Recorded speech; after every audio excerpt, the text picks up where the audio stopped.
Boy appeared to be saying goodbye to his grandfather. In fact, he secretly put a cell phone into his pocket. After his grandfather was buried, he couldn't resist sending a text message to his grandfather, only to receive a reply the next day. Frank was terrified. He picked it up and read it. A strange string of characters, 3 C's, 2 A's. He rushed downstairs and found his father. He said that Grandpa had sent me a message at 2 o'clock in the morning, but his father did not think so. Said it was probably just a telecom glitch. He told him not to make a fuss, but that didn't make Frank happy. He thought back to the day of the funeral. There was a strange man. He had paid his respects to his grandfather after him.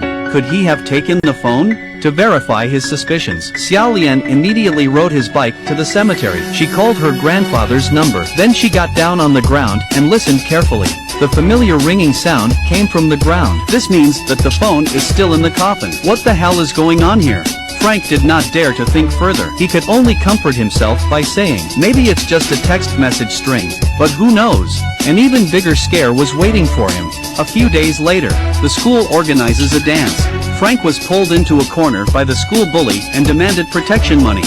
He fought back and got mad at him. The bully pinned him to the ground with his arms crossed. He was beaten up. Remember this pose. Frank's father arrives and asks who did it, but Frank wouldn't say anything. The father and son had a very difficult time.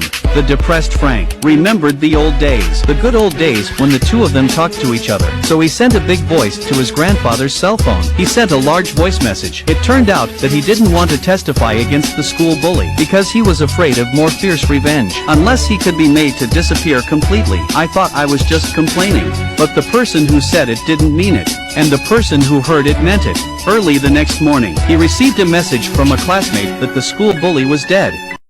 He had just been buried during the day. In the middle of the night, he sent a text message to his grandson, although Frank was scared to death. But grandpa and grandson love each other. He told his grandfather about the bullying at school. I didn't know that when I woke up. The school bus had died in a strange way. Although the cause of death was a slip and fall downstairs and broke his neck. But this strange posture. But the posture was exactly the same as when he was beaten up by the school bus. And the shoe polish he was holding in his hand. It was the same prop that he usually used to bully his classmates. This is definitely not a coincidence. Frank kept wondering who did it. He went back to his grandfather's old house. He wanted to open a mysterious room. His grandfather had forbidden anyone to enter it. He said it held a terrible secret, but the housekeeper suddenly appeared. Frank had no choice but to stop, followed him to the kitchen for a chat, but he overheard that Grandpa had once fired a gardener. They had a grudge against each other. Could it be the mysterious man who appeared at the funeral? He went all the way to the gardener's house, but he found out from the neighbors the man had committed suicide years ago, although he knew it was ridiculous. But Frank called his grandfather. If you're really involved in the school bullying, just knock on the wall 3 times. Then Frank hung up the phone. He held his breath and waited. The result was, of course, no knocking on the wall. Just as Frank was laughing at himself, suddenly, Grandpa called. Frank was too scared to come closer until the ringing ended. Now he picked up the phone with fear and trepidation. But then Grandpa sent that strange text message again. This time Frank could not stand it. He immediately bought a new phone and changed the number and erased all the information on the old phone. Originally, he wanted to get rid of it alone, but after all, it carried the feelings between himself and his grandfather. He locked him in the box. I thought it was all over. Frank came to the city to go to college. He was about to forget about it, but one day he got a call from his father. Hurry home again, accident. This boy had vowed never let his dead grandfather kill for him again. But this time, he couldn't resist. He took out the dusty metal box. He took out the old cell phone. After charging it briefly, he dialed the phone. It's been almost a year since his grandfather died in the ground. But every time he told the old man the name of his enemy, the man would not live to see another day. Although Frank couldn't confirm that it was Grandpa who did it, but he locked the phone away.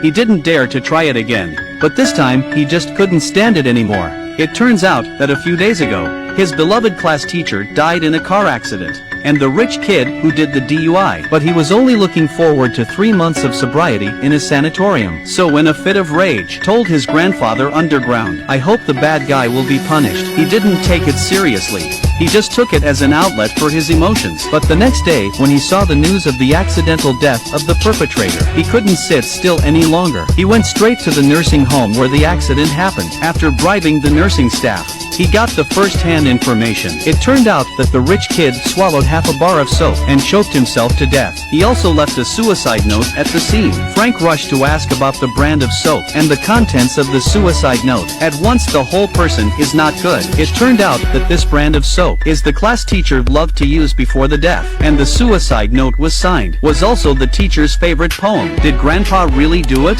Frank went to his grandfather's old house again. He opened the mysterious room, the terrible secret of Grandpa's story. It turned out to be this wall full of pictures. Frank instantly understood everything. Both grandfather and grandson lost their mother at a young age. The feeling of loneliness they shared, and they had an unusual bond. That's why, even if they were to die in the ground, they had to do everything they could to protect themselves. Frank came to the cemetery to say his last goodbye to his grandfather. He told his grandfather that he had grown up. He could protect himself now. He hoped that he could rest in peace. Then he went to the lake and threw his phone into the water. This is the end of the story. This film is based on the novel of the same name by Stephen King, although there is no clear explanation throughout the truth of the matter. But perhaps Stephen King's intention was not to tell a suspenseful thriller story. Rather, he wanted to explore one of the deepest human fears, loneliness, and the intensity of the emotions that can be derived from it. I am Moon Movie. I hope you never walk alone in front of the screen. See you in the next movie.